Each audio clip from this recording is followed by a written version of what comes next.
When it rains, it pours. They got money for wars, but can't feed the poor. Man, when it rains, it pours, man. That's the best way to start this video off for Snoop Dogg, man. Snoop Dogg has been having, it's two different fronts. Snoop Dogg has been having a very bad 2025 when it comes to his name in the black community. But you know, I explained to y'all how Hollywood is. As far as him in Hollywood, that means he might have his most prosperous year as far as like him working with Hollywood with commercials, mainly because he did that whole Donald Trump inauguration ball.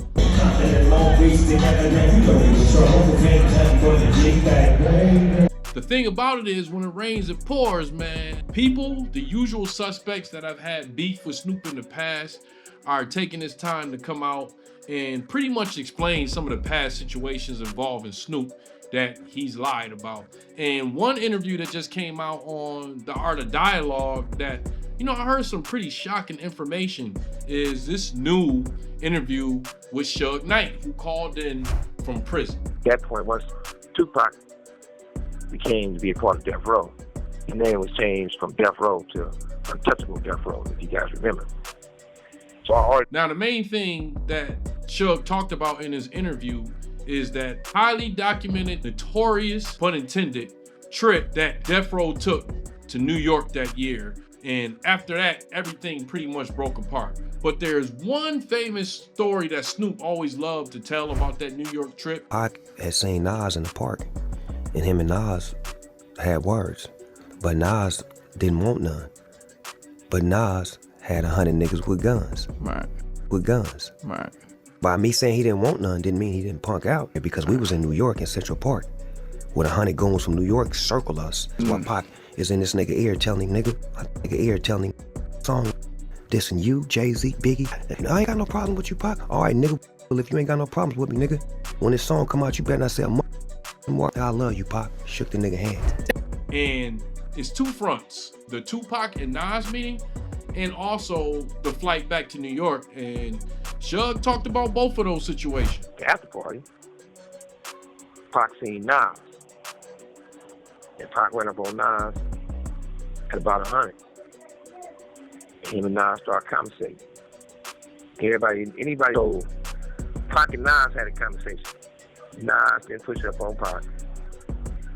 Nas didn't swing on Pac. They had a man-to-man conversation, I'm gonna say that. It was understanding. From that conversation, it was good. Real good. Snoop was not there. Once those dudes were scared to go hang out. They wasn't there. Once those dudes were scared to go hang out. They wasn't there. For Snoop saying he was there, not true. Anybody saying they was there, not true. Nas definitely didn't push up on Pac. And Nas definitely put his hands on Pac. One thing we know is... See, that's where Suge finally confirms that not only was Snoop incorrect and inaccurate about what happened between Tupac and Nas, but bro wasn't even there. He wasn't even there. Now, I've heard some people saying that he wasn't close enough. Pac and Nas walked away and they talked on their own, but Suge is saying that he wasn't even there. Sometimes we don't know who to believe with these stories and stuff like that, but I have reason to believe Suge well over Snoop, because there's one thing that everybody agrees on when it comes to the whole Tupac and Nas interaction, and that is Snoop don't know what he's talking about. Snoop was not around. He was not right there. No, he wasn't. No. He wasn't. He wasn't there because they went to the side and talked. I heard Snoop told the story a few times, but he had it wrong a little bit. He had said that Pac stepped to me. Was Snoop Dogg in the area when this happened?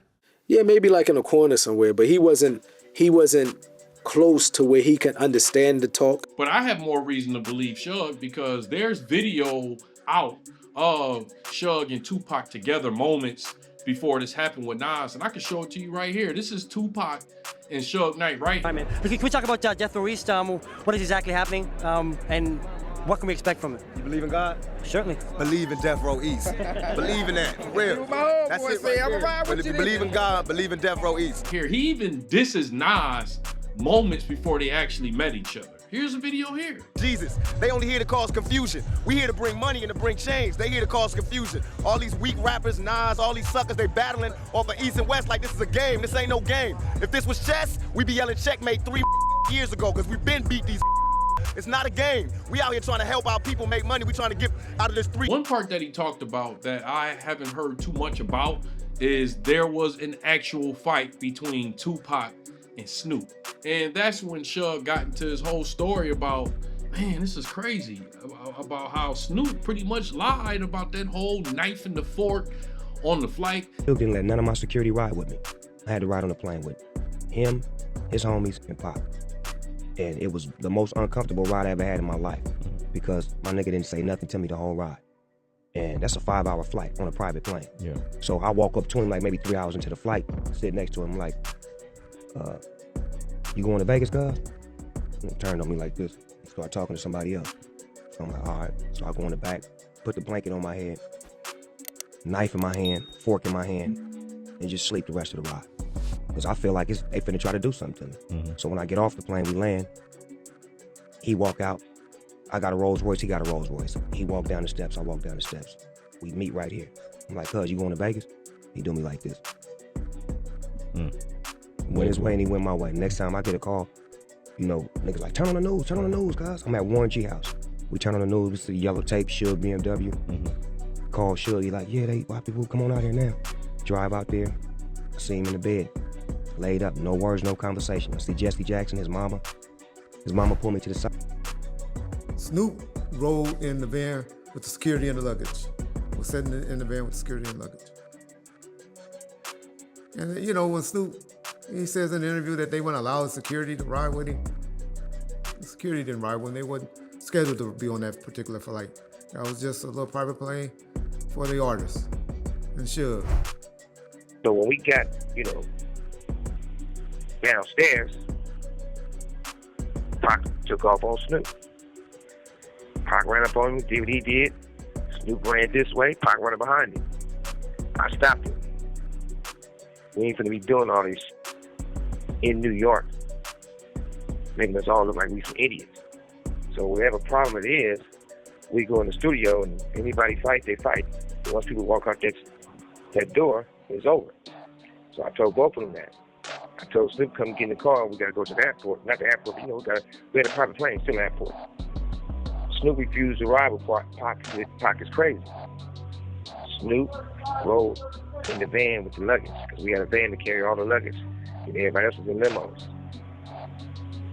When we got to the private plane, I tell Pac.